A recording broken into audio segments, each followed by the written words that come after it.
আল্লাহ মরণ বাবা আমি আমরা জীবন ভদ্র গাইতে রাজি না আপনার যেটা প্রয়োজন সেটা কষ্ট হবে আপনাদের আমার মরণের কত দিন বাকি আমি জানিলাম না গো আল্লাহ মরণের কত দিন বাকি আমার আজরাইল আসিয়ার যখন হস্তে দিবা ধরে বলুন আজরাইল আসিয়ার যখন হস্তে দিবা ধরে তখন আমার মন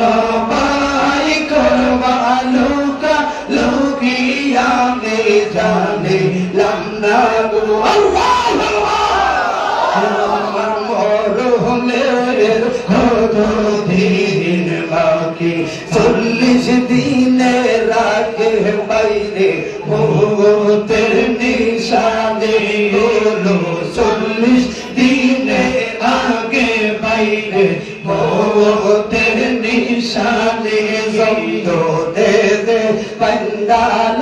গোছকে দিয়া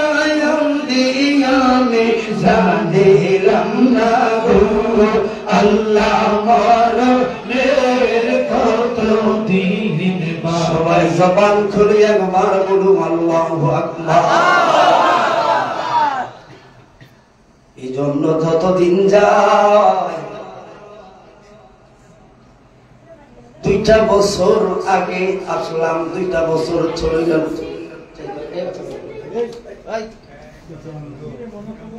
এবার মিডিয়াতে দেখা যায় কত লোকের চেহারা আবার আসবে 2 বছর 1 বছর আবার অনেক আমরা হারাইয়া ফেলব তবে শুধু জানি মরণ মরণ রে মরণ আফসোস লাগে না কষ্ট লাগে না কারণ আমি তো দেখি না মরার যন্ত্রণা আমার সামনে তো হয় না এই জন্য আমি দেখি না ছোট্ট একটা কথা শুধু আপনি বলে বিদায় গ্রহণ করব বন্ধুরে আল্লাহর কোরআন যখন বললো আপনারা জানেন আল্লাহ কি বললো কই মিনহা খলাকনাকুম ওয়া ফিহা নুঈদুকুম ওয়া মিনহা নুখরিজুকুম তারাতান উখরা মানুষ বানাইলাম মাটি দিয়া আবার ওই মাটির মধ্যে রাখবো আয় বন্ধুরে আজরাইল যখন তোমার কাছে আসবে তখন তোমার কাছে কি মনে হইব আজরাইল যখন তোমার ঘরে লক করবে গো এই পৃথিবীর মধ্যে আজরাইল কোন মানুষের রূহ নিতে কোনো দিন চুল পরিমাণ করে নাই ওরে যার মা করবে সন্তান অব্দি বাহিরে অব্দি গাইল এমন সময় ঘটনা ঘটে যায় বন্ধুরে আজরাইল রে তুই যে মানুষের রূহ নিলে মায়া কি লাগে না কয় না এবার এই যে কবর আর মরণ ছোট্ট একটা উদাহরণে যাই আয়াতের ব্যাখ্যা তাফসীরে রুহুল বায়ানে পাইবেন এই মিনহা খালাকনাকুমের ব্যাখ্যায় আপনারা ঈসা নবীর নাম শুনছেন না ইকুরাটুকু ঈসা নবীকে একটা ক্ষমতা দিয়েছেন মুজিজা দিয়েছেন কি মানে মৃত্যু মানুষকে জীবিত বানাতে পারত কথা বলেন আমরা রাসূলের পাকের ওয়াজ করব তবে আগে মরা চিন্তা নাই মরা চিন্তা যদি থাকতো তাহলে মসজিদ খালি থাকতো না নবীর সামনে বহুত ওয়াজ করছি হ্যাঁ আমরাই করি কারণ আমরা ওই দলের লোক তোরা শুধু রাজপথে মিছিল আর মিটিং করে মাগা তোরা ছেলে গেছে এটা ঠিক কারণ তোর ভিতরে মুনাফিকি কথা বলেন এর বাইরে যদি হাতে গুঁজে ভিতরে আঙ্গ সাগরিকার ইন্টারভিউ একটা বাধা করছে যদি আমার সাগরিকার ভোগী কেন্দ্রে সুন্দর সে সুন্দর বানায় এ জিলা গায়া দেয় কিন্তু ইঞ্জিনের ভিতরে তেল নাই এটা তাই বলি চট্টগ্রাম তাই আবার দেখেন ভোগীরই বানান আগের সেই 75 সালের এসকারা গড়র গড়র গড়র গড়র করে এটি চলে দেখে একটা ঠ্যাং ভাঙা কিন্তু ইঞ্জিনটা ঠিক আছে তেল আছে এটা বাড়ি গিয়া চট্টগ্রাম দিব দিল আমরা গুনাগার ফিডা খাইয়া জান্নাত পাবো না কথা বলে দিল রে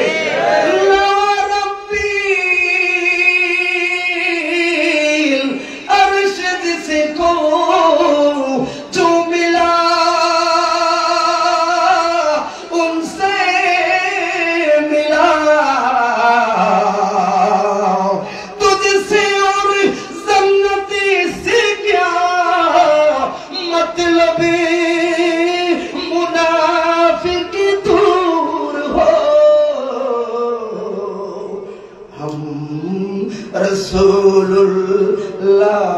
की जन्नते रसूलुल्लाह की ज़बान खोले बोली या रसूलल्लाह हजरत कतुको को हिसार बार यार জান্নাত নাম বলে কথা বলা ঠিক না ঠিক এই জন্য বলি গুনাহগার হতে পারি তবে মাগা ইনজিল বিদিশকে সুন্নাত মাফ ক্ষমতা নয় কথা বলা ঠিক না ঠিক তাহলে আমি একটু মরার কথাটা বলি তার পরে যাই কষ্ট হবে আপনাদের না আমি আপনাদের এলাকা যত বড় একটা সময়টা হয় না অন্য অন্য এলাকা গেলে দৌড় দিন তাড়াতাড়ি শেষ করো আর ছাত্র সেটা এই জন্য সবাই আমার ভাই লোক থাকে নিজেদের কথা বলে অনেক সময় ওই যে কইলাম না যদি থাকে নসিবে থাকে আল্লাহ কবুল করে সকলে বলুন আমিন এই আয়াতটি মিথ্যা খালাকনাকুম খেয়াল করবেন ঈসা নবীকে আল্লাহ ক্ষমতা দিল কি উনি মৃত মানুষকে জীবিত করাতে পারেন এই মুজিজার ক্ষমতা নাকি দিলেন কে আল্লাহ কথা বলেন কে আল্লাহ একদিন যখন পাহাড়ের কাছে খেয়াল করেছেন এটা তাফসীরুল বায়ান একজন মধ্যবর্তী মহিলা ছোট্ট একটা গোরস্থানের সামনে ঘর ঘর ঘর ঘর করে চোখে পানি ফালাইয়া কান্দে আবার কান্দে হাসে গো ঈসা নবী বললেন মা এই জায়গায় কেউ নাই গো কার লোভে কান্দো কার লোভে হাসো কার লোভে খেলো রে মা যদি কোন লোক থাকতো খেলতা বুঝাইতাম মহিলাটা কাঠটা ফিরাইয়া দেখলো ঈসা রুহুল্লাহ ডাক দিয়ে বলছে আল্লাহু আকবার পয়গম্বর আপনারে মনে মনে কষ্ট কিসের কারণে আজ থেকে ৮-৯ বছর আগে আমার স্বামীটা মইরা গেল সম্বল বলতে কেউ নাই গো এটা কোরআনের তাফসীর ভাবে একটু মনোযোগ করুন আপনার কাজে লাগবে একটা মাত্র ছোট্ট 13 বছরের মেয়ে হুজুর গো এই মেয়ে আমার সব এই মেয়ে আমার সম্বল একটা হলো আমার বাড়িটা আইরে আমার মেয়ে আমার বড় আদরের হুজুর মেয়ে ছাড়াই আমার কেউ নেই গো সকাল বেলায় খাইতে গেলে মেরে না দেখলে খারাপ লাগে গো চিরুনি হাতে গিল্লাইয়া কয় জানেন না এখন হলো তো বেলায় আমার মেয়ের চুলগুলো আশ্রয়া দেওয়া লাগবো হুজুর দেখেন না দুনিয়াতে ডাক দিলে গো লাভ দিয়ে আমার করে আইতো মার সাথে খানা খাইতো মার লোভে কথা কইতো কিন্তু আজকে 3 মাস হইল আমার মেয়েটা গো এই ছোট্ট ঘরে ঘুমাইছে গো হুজুর কি খায় কি পরে কেমনে জানি থাকে আমি জানি না আল্লাহ না সেই ক্ষমতা দিল 2টা মিনিট একটু উঠাই বিধি রে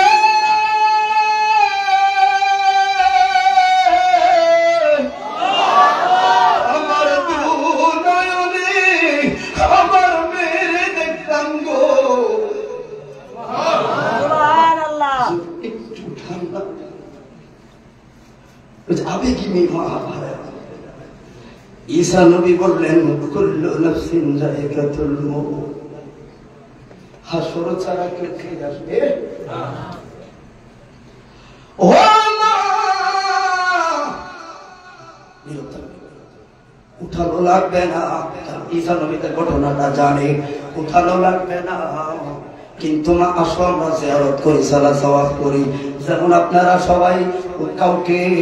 কবর থেকে উঠানো লাগে মিলাদ পড়ান না কিন্তু মিলাদ পড়ান কি লাগা দোয়া করার লাগা স্বার্থপর পৃথিবীরে বড় স্বার্থপর খেয়াল করবে প্রধান বক্তা পয়েন্টে পয়েন্টে কথাগুলো মেরে যাব কারণ আপনি একটু মইরা দেখেন না একটু মইরা দেখেন না স্ত্রী আমার 5 তলা বাড়ির 3 তলাটাতে সাজাইলাম নিজের জন্য গো হঠাৎ করে রাতের 3টা বেলায় আমার দেবী আমারে ধাক্কা দিল উঠুন একটু বাথরুমে যাবো কিরে লড়ে না রে লড়ে না কিল্লাইয়া বাতিটা নিবাইয়া দেখলো কাঠটা বেকা মইরা গেছে এবার লাভ দিয়া কয় রে আমার স্বামী মারা গেল বন্ধু 70টা বছর তেনা কইরা মোর মরুভূমি ফাটি দেশের বাড়িতে মরুভূমির বালুরে কত গাম খাওয়াইলি আরে মরিয়া দেখছি রে এক সেকেন্ড আমার স্ত্রী আমার মুখে ঘুমাইতো না আর দোতলায় রাখতো না রে তিনতলায় রাখতো না ওর বারিন্দায় যেই জায়গায় আমার গরু ছাগল রাখি না রে ওই জায়গায় কাঁদিব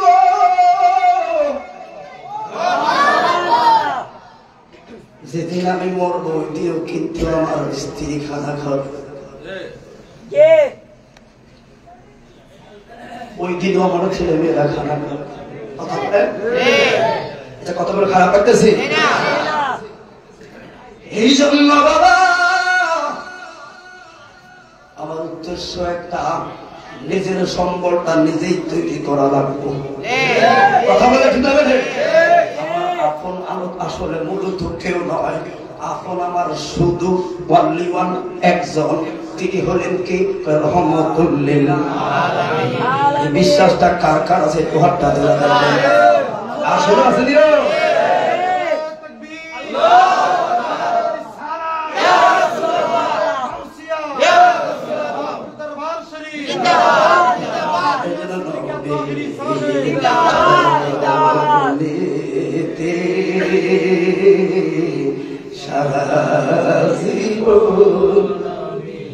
আগের বক্তা ভাইদের অনেক গোসল করেছি জন্য বলবো না ভাইয়েরা আমার তাহলে আমি কি বুঝাইয়া যাই ওই মহিলার যেই মাত্র বললো রে বাবা এবার ঈসা নবী যখন নিষেধ করলো মহিলা বলল হুজুর যদি কলিজাটা খুইলা দেখাইতাম রে ঈসা আমার ঘরে গেলে শান্তি নাই আমার মেয়ে নাই আমার আপন বলতে কেউ নাই গো সম্বলে ছিল ছোট্ট মেয়ে ঈসা নবী নবীরা হলো আন-নবী মাসুম কুমওয়ালা একটু মায়া লাগিয়া গেছে এবার কবরের সামনে দয়া ডাক দিয়ে বললেন কুম বিইজনিল্লাহ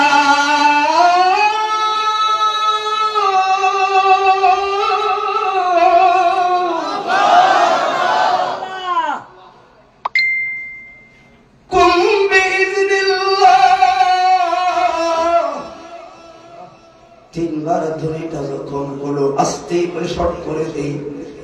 ভাইরা মেয়েটা লাভ দিয়া দাঁড়াইয়া গেছে এরপরে বুঝবেন একটা কদম সামনে দেয়া সালাম দিলেন আসসালামু আলাইকুম ইয়া ঈসা রুহুল্লাহ সুবহানাল্লাহ দ্বিতীয় কদম সামনে গেল আবার সালাম দিলেন আসসালামু আলাইকুম ইয়া ঈসা রুহুল্লাহ তিন নাম্বার সালামটা দেওয়ার আগে এবার তোমায় সহ্য হবে না ডাক দিছে মা কোন দিকে যাচ্ছ ওই দিকে ঈসা নবী এই দিকে তোর মা এই দিকে ও মা 3 মাস ধরে দেখি না কই গো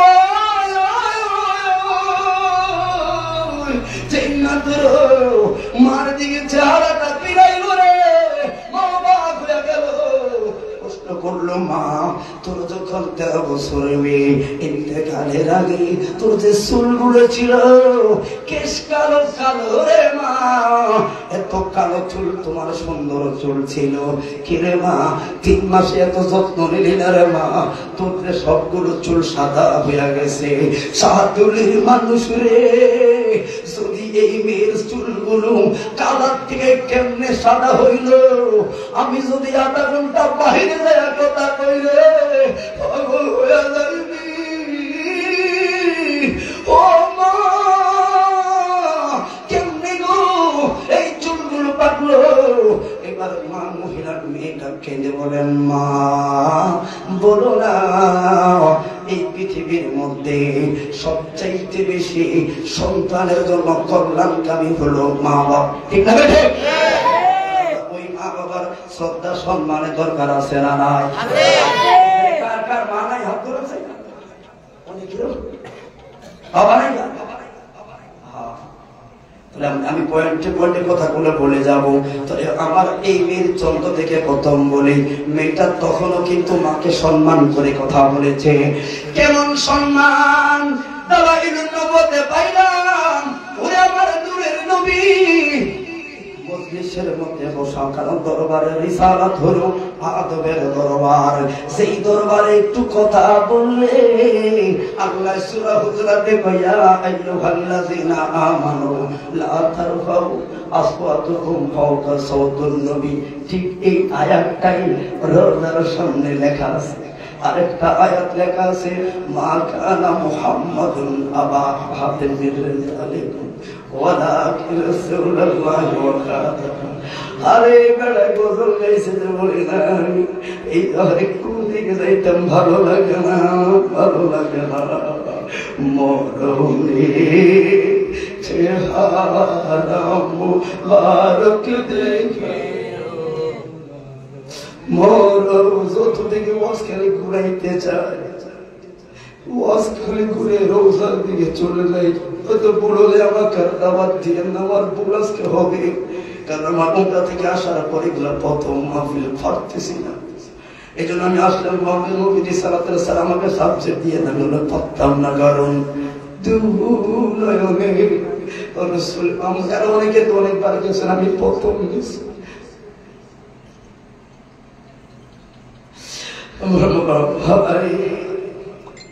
সাধ্য থাকতে সবাই মদিনা যাবেন,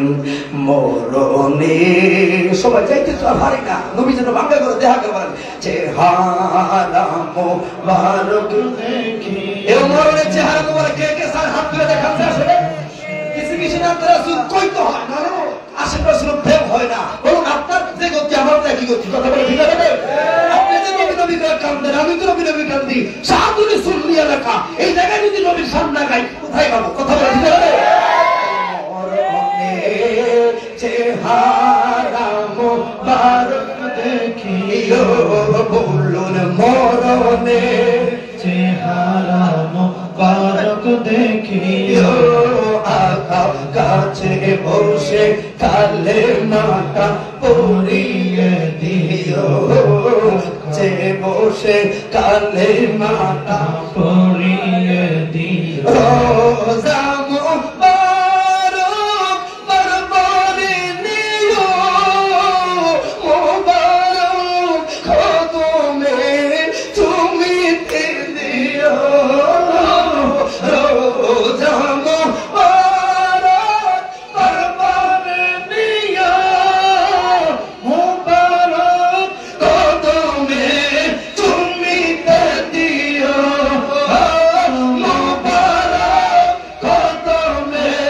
তুমি দিও, তুমি দিও। আমার রূহটা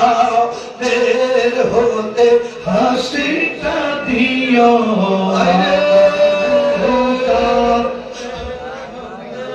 আমার রূহটা যখন বের হয়ে আমার দিকে তাকে একটু হাসি দিবেন। আমার রূহটা বের হতে হাসিটা দিও, তোমার মোবারক হাত আমার কপালে দিও। গোসল দিয়ে জানা যাব রাইতে নিলে, অসহায়ের দিকে একটু মায়া তাকাবেন বিজি, অসহায়ের দিকে একটু মায়া তাকাবেন। আমার গোসল দিয়ে জানা যাব রাইতে নিলে, অসহায়ের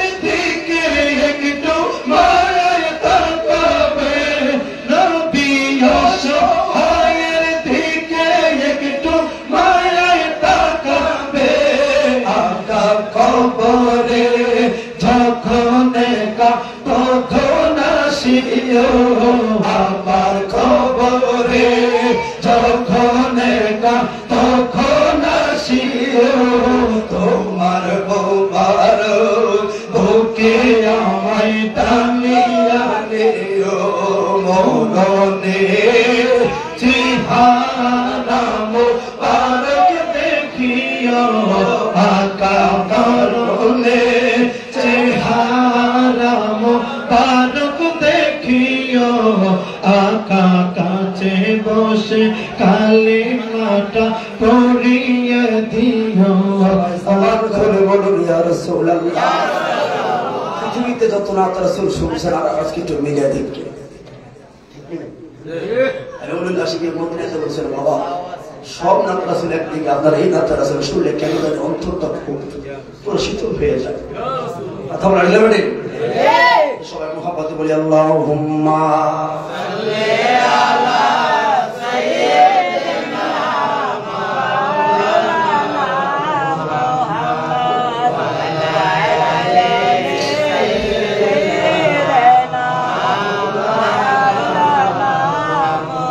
সবাই আসেনি গো ওয়াজমাত ঢুকছে ভাষা ভাষা লোক ঠিক আছে আল্লাহ কবুল করে আমিন আমিন আমিন তাহলে মহিলাটা কি বলছে মা তো চুলগুলো পাকা যদি আর অবস্থা কি বলে সবাই কষ্ট করে চুল পাকার কষ্টটা কি তখন বুঝবে আর তুমিও মজা আর তুইও ইমতিহান আখেরা এই জন্য বাবা মেয়েটাই বললেন মা সব মা বাবা কোন সময় সন্তানের খারাপ চায় না বিপদে আপদে হলো জীবন দিয়ে হলো সন্তানের জন্য পাগল নিজে না খাই আমার খাওয়াইছে মানুষের বাড়িতে ওরা বিছানা বানায় আমি জুনা সিদ্দিক আজকে বাংলার জমিনে মুক্তি জুনা সিদ্দিক তাহিরি বানাইছি তোমার আমি কি তোমার কবরে যাই আমি গো কই যাওয়া লাগতো না শুধু কোলে কইরা শুয়াইনি তাহলে এত কল্যাণ করলো কোন মা বাপ শত্রু হইল পাগল হইল মা বাপ কখনো সন্তানের খারাপ চায় না মেয়েটা বললেন মা সব বাপ মা শুধু সন্তানের ভালো চাইবো কিন্তু আমার কপাল এত খারাপ হইল কেন গো আমার বেলায় তো উল্টা কেন হইল গো মা বুঝতে তো পারলাম না কিসের কারণে ও মা মা হইয়া গো কেমনে আমার কপালে এত বড় বাড়ি মারলি কেমনে আমার এত বড় বিপদে ভাগাইলি সর্বনাশ ভাগাইলি মারে আমার এত বড় বিপদে ফালাইতে একটা বার কি ভাবলি না রে মা বড় ক্ষতি কইরা দিলা মেয়ে মা তো অবাক হইয়া গেছে কি কয় তোরে বাঁচাইছি তোরে আমি আরো বাঁচাইয়া দিলাম কেমনে কি হইল